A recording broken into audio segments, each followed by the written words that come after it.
वो देख ला, हाँ। है।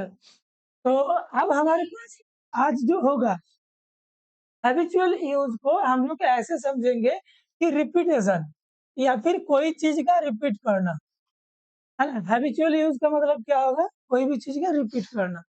अब इसको हम लोग दो तरीका से कर सकते हैं। नॉर्मली एडवर्ब का मदद से हम लोग कर सकते हैं, जैसे क्या ना, हम लोग लिख सकते हैं I work daily. I work जब डेली लिखिए इसका मतलब ये रिपीटेशन का बात है ना। हम कोई ऐसे भी लिखता है I work in that office from 10 AM to 4 PM in a week. देखोगे तो ये भी एक हमारे पास हैबिचुअल ही सेंस है, मतलब रिपीटेशन काम का बता रहा है। बोल रहा है पहला वाला छोटा में एक थोड़ा सा ना, आई वर्क डेली, यहाँ पे जो डेली है ये एक एडवर्ब है, और ये एडवर्ब का टाइम बता रहा है, और इसका इस्तेमाल से तुम आराम से इसको रिपीटेशन कर सकते हो। और दूसरा वाला देखो, I work in that office from 10 AM to हमारे पास 4 PM, मतलब बोल रहा है कि मैं उस ऑफिस में 10 बजे से 4 बजे तक काम करता या करती हूँ इन ए वीक, किसी एक सप्ताह में। तो एक सप्ताह में वो ये काम कर रहा है, मतलब ऑफिस में रिपीटेशन होगा इसमें। ये नॉर्मल हमारे पास होता है। और एक हमारे पास तरीका क्या होता है ना, I am use to smoking, ये एक हमारे पास है। ये जो हम लोग देख पा रहे हैं ना यूज टू, ये दो तरह का पार्ट ऑफ स्पीच का रोल प्ले करता है।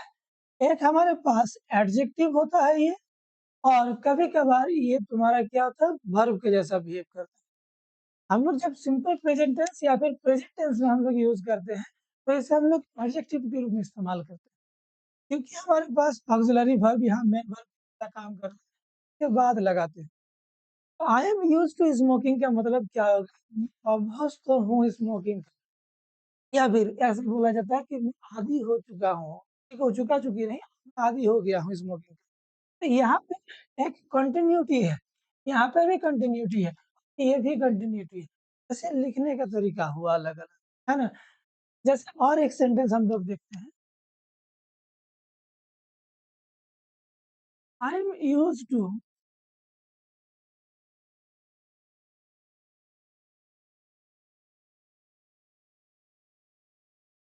देखो ये एक सेंटेंस हुआ हमारे पास, यूज टू यहाँ पे हमने इस्तेमाल किया। I am use to dancing, इसका मतलब मैं डांसिंग का अभ्यस्त हो चुका हूँ, मतलब यहाँ पे क्या ना आदत हो चुका है मुझे डांसिंग का, है ना। अब तुम लोग यहाँ देखोगे तो ये जो होगा वो जनरली हमारे पास V4 ही होगा, एक जीरांड के जैसा बिहेव करेगा वो, है ना। तो I am use to dancing, I am use to smoking, I am use to writing, I am use to reading, I am use to provoking कुछ ए मैंगो एवरी मॉर्निंग, ये सेंटेंस है। I eat a mango every morning, मान लो mango का season आया हुआ है, उस दौरान वो क्या बोल रहा है कि मैं हर रोज एक सुबह को, हर रोज सुबह को मैं एक आम खाता हूँ।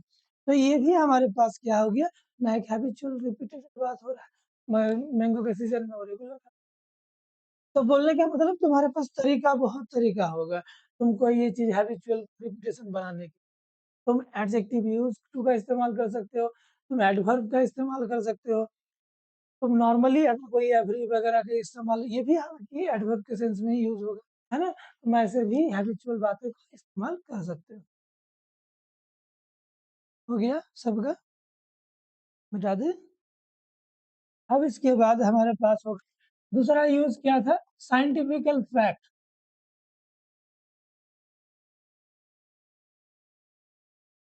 साइंटिफिकल फैक्ट्स में हमेशा याद रखोगे दो तीन चीजें। पहला चीज एक तो साइंटिफिकल फैक्ट है, और दूसरा न्यूज़पेपर। न्यूज़पेपर का जो हेडलाइन होता है और स्पोर्ट्स का कमेंटरी होता है ना। सिंपल प्रेजेंट टेंस का एक बहुत यूनिक एस्पेक्ट क्या होता है, जब कभी भी स्पोर्ट का कमेंटरी होगा वो हमेशा किस में होगा, सिंपल प्रेजेंट टेंस में होगा। और जब भी न्यूज़पेपर का हेडलाइन बनता है वो सिंपल प्रेजेंट टेंस का होता है। और दूसरा साइंटिफिकल जितने भी बातें होते हैं वो सब क्या होता है ना सिंपल प्रेजेंट टेंस में होता है, क्योंकि साइंटिफिकल फैक्ट परमानेंट होते हैं, बदल नहीं सकता, सो सिंपल प्रेजेंट टेंस। और न्यूज़पेपर हेडलाइन हमेशा सिंपल प्रेजेंट टेंस। और जो स्पोर्ट्स कमेंट्री है, क्योंकि बोलते वक्त घटना परमानेंट हो चुका है, तो इसीलिए वो भी क्या होता है हमारे पास सिंपल प्रेजेंट टेंस। किसी को भी देखना जब कमेंट्री करता है, वो पकड़ लेता है, मार दिया, वो चला गया, अब इसके पास बॉल है, वो मारेगा, इस तरह से बोला जाता है।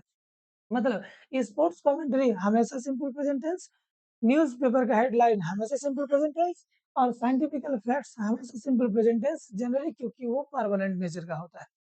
तो ये दोनों तो हम लोग बाद में देख ही लेंगे। ये हमारे पास साइंटिफिकल फैक्ट्स में हम लोग 2 तरीका से इस्तेमाल कर सकते हैं। पहला, वाटर बॉयल्स एट कितना डिग्री जी? 100 डिग्री सेल्सियस। तो हम लोग इसी तरीका से बोलते हैं कि ये एक तरीका हुआ बोलने का। अगर कोई बोले कि आई एम बॉइलिंग वाटर, ये तो ये बात क्या और उसमें क्या है? देखो, जैसे कि अगर कोई बोले आई एम बॉइलिंग वाटर, तो दूसरा वाला सेंटेंस देखो क्या है, ये वाला हमारे पास कंटिन्यूअस टेंस है और ये हमारे पास इंडेफिनाइट है। इंडेफिनाइट मतलब सिंपल प्रेजेंट टेंस है हमारे पास। इस चीज को देखोगे तो ये फैक्ट का बात कर रहा है और ये प्रोसेस का बात कर रहा है। आई एम बॉइलिंग वाटर मतलब मैं पानी उबाल रहा हूँ, तो ये कोई फैक्ट नहीं है, ये एक जनरल प्रोसीड्यूर है। तो ये देखो कंटिन्यूअस टेंस में हम लोग का। किंतु वाटर 100 डिग्री सेल्सियस हम यहाँ पे बात कर रहे हैं। तो जब कभी भी फैक्ट का बात करेंगे तो ये केस में है जी सब्जेक्ट V5 और ऑब्जेक्ट के सेंस में। ये जबकि ये हमारा कोई प्रोसीड्यूर है, at the time of speaking वो उबाल रहा है, तो इसीलिए इस्तेमाल किया। तो जब कभी भी हमारे पास परमानेंट बातें हुए वो क्या हो गया सिंपल प्रेजेंट टेंस। जब भी टेम्पोररी बात हो जाएगा या फिर at the time of speaking ही सिर्फ हो रहा है कंटिन्यूअस टेंस, और वो कंटिन्यूटी में है तब, है ना। तो इस तरीका से तुम इस्तेमाल कर सकते हो। हालांकि एक और हमारे पास तरीका है, कंडीशनल सेंटेंस बनता है। अगर मान लो हम ऐसा लगाए, if I throw a ball upwards, scientifical fact के दृष्टिकोण में बात करें, if I throw a ball upwards मतलब एक बॉल को मैं ऊपर फेंकता हूँ, तो न्यूटन के लॉ के हिसाब से वो नीचे ही आएगा। तो कोई बोलेगा नहीं हम बीच में जाकर रोक लेंगे, वो अलग बात है। नॉर्मल केस में बिना हिंडरेंस के, बिना किसी केस के आप फेंकोगे तो नीचे आएगा। तो तुम कॉमा देना चाहो तो कॉमा दो, ये कंडीशनल सेंटेंस में होता है। If I throw a ball it comes down, ये कंडीशनल सेंस में भी। तो ये वाला हमारे पास क्या हो जाएगा, ये भी हमारे पास, हालांकि तुम वो देखोगे तो ये भी हमारे पास सिंपल टेंस है और ये भी simple present tense. Scientifical fact नहीं हुआ तुम उसको फ्यूचर कर सकते हो, जैसे कि इफ यू हेल्प मी ना I will help you later. तुम अभी मुझे मदद करोगे, बाद में मदद करूंगा, तो वो हमारे पास एक कंडीशनल और हो जाएगा। ये साइंटिफिकल कंडीशन हुआ, है ना। तो तुम नॉर्मली भी इस्तेमाल कर सकते हो और कंडीशनल भी यूज कर सकते हो। और इसमें क्या क्या हो सकता है, सपोज कर लेते हैं, जैसे क्या चीज है ना। हाँ, वो भी होगा हमारे पास साइंटिफिकल फैक्ट्स में, द सन रिवॉल्व्स होगा, क्योंकि थर्ड पर्सन से revolves around its own galaxy, है ना। हाँ हाँ, sun revolves around its own galaxy मतलब क्या आ जाएगा, सन क्या हो रहा है अपना ही गैलेक्सी के चारों ओर घूमता है, रिवॉल्व। उसी तरीका से अगर सोलर सिस्टम में जाओगे तो द अर्थ, है ना, रिवॉल्व्स, है ना, अराउंड आवर सन, इस सेंस में भी बता सकते हो। तो सब के सब क्या चीज है हमारे सिंपल प्रेजेंट टेंस। कभी भी साइंटिफिकल फैक्ट का बात करोगे वो सिंपल प्रेजेंट टेंस होगा, स्पोर्ट्स कमेंट्री का बात करोगे सिंपल प्रेजेंट टेंस होगा, न्यूज़पेपर हेडलाइंस का बात करोगे सिंपल प्रेजेंट टेंस होगा। और इस तरह से तुम कंडीशनल भी बना सकते हो, नॉन कंडीशनल भी बना सकते हो। फैक्ट होना चाहिए, अगर वो साइंटिफिकली सही है तो हमेशा तुम सिंपल प्रेजेंट टेंस का यूज करो। क्लियर बात। कंटिन्यूअस टेंस, तो प्रेजेंट कंटिन्यूअस टेंस के लिए हम लोग का कंस्ट्रक्शन क्या होता है, सीधा हम लोग लगाएंगे सब्जेक्ट प्लस इज या तो एम या तो आर, इनको हम लोग क्या करेंगे ना, ऑक्सिलरी वर्ब्स कहेंगे। ओके, या फिर बी वर्ब्स कहेंगे, ये सब बी वर्ब कहो या फिर क्या कहेंगे ऑक्सिलरी वर्ब कहो। फिर इसके जस्ट बाद हम लोग क्या करेंगे ना, हम लोग यहाँ पे बिफोर देंगे, फिर ऑब्जेक्ट लगाओ, एडवर्ब लगाओ, एडजेक्टिव लगाओ, ये तुम्हारा कंसर्न है, वो तुम्हारा वर्ब के ऊपर डिपेंड करेगा। और यहाँ पे जो हमारे पास है ये तो ऑक्सिलरी होगा, पर ये जो बिफोर है इसे हम लोग कहेंगे मेन वर्ब। ये वर्ब हमारे पास क्या होगा ना, मेन वर्ब। और तुम्हारे पास खुला छूट नहीं है। खुला छूट का मतलब क्या, कोई भी वर्ब यहाँ पे पुट नहीं कर सकते। जैसे फॉर एग्जांपल के तौर पर मैं यहाँ पे अगर रिमेम्बर लगाऊं, ठीक है, अब थिंक लगाओ, सी लगाओ, या फील, और भी हमारे पास क्या हो जाएगा, जैसे कि मान लो लव हो जाएगा, बड़ा फेमस शब्द है ना। ऐसे कुछ हमारे पास वर्ड है। ये रिमेम्बर हो गया, थिंक हो गया, सी हो गया, फील हो गया, लव हो गया, हेट हो गया, रिकॉग्नाइज हो गया, कंटेम्पलेट हो गया। ऐसे बहुत सारे हमारे पास वर्ड्स है वर्ब के। आप इनके साथ कंटिन्यूटी नहीं बना सकते हो। जैसे फॉर एग्जांपल के तौर पर ऐसे अगर लिखे, पहला हमारे पास क्या सब्जेक्ट है, अब देखो I am feeling it, sentence गलत। ये क्या होगा हमारे पास, आई फील इट, या फिर हम लोग और आगे चले तो आई कैन फील इट, सही है। पर आई एम फीलिंग इट नहीं, नहीं चलेगा। हाँ, कभी कभार कुछ वर्ब्स है हमारे पास, जैसे अगर देखे तो ये बात हमारे पास लव में, ऐसे हम लोग लिख सकते हैं I am loving it. McDonald का ऐड है ये। तो आई एम लविंग इट अगर देखा जाए, हालांकि वो लविंग नहीं लिखता, लविंग करके छोड़ देता है, देखना हमसे देखे हमको याद नहीं है अच्छा से। हालांकि लविंग पूरा नहीं लिखता होगा, क्योंकि लव का लविंग होता नहीं है। तो तुम कभी भी इसका तुम उस तरह से इस्तेमाल नहीं कर सकते। अब मान लो कोई शुरू शुरू में अभी प्यार मोहब्बत में आया है, बोलता है I am going to loving him, तो या फिर हर, तो ये गलत है, सेंटेंस है, इंग्लिश ग्रामर में ये गलत है ना। तो कभी भी लव के साथ कंटिन्यूटी नहीं होता है। लव एक स्टेट होता है, अवस्था होता है, तो अवस्था को अवस्था के साथ बताया जाता है, ठीक है। तो यहाँ पे क्या करेंगे हम लोग, आई लव इट, बात समझे। तो लव का लविंग नहीं होता है, उसका सिर्फ और सिर्फ ये होता है, सिंपल प्रेजेंट टेंस होता है। आई लव इट होगा, आई एम लविंग इट गलत है ग्रामेटिकली, ठीक है। क्यों, क्यों गलत है, क्योंकि लव एक ऐसा वर्ब है जो स्टेट को बताता है, ना कि कंटिन्यूटी को बता रहा है, एक्शन को बता रहा है। तो एक्शन को ना बता करके वो एक अवस्था को बता रहा है, इसीलिए उसका कंटिन्यूस नहीं बनता है। क्लियर बात है। उसी तरह से हालांकि ये जो वर्ड सब में लिखा है, इसका हम लोग बाद में इसका कुछ डिस्कशन कर लेंगे, कितने हमारे पास लिस्ट हो गए। इनमें कुछ का मीनिंग अलग हो जाता है। जैसे अगर कोई बोले आई एम, ठीक है, I am seeing him, I am seeing him tomorrow. अगर हम लोग ये देखें I am seeing him tomorrow, ये सेंटेंस सही है पार्शियली। पार्शियली क्या है कि सही है।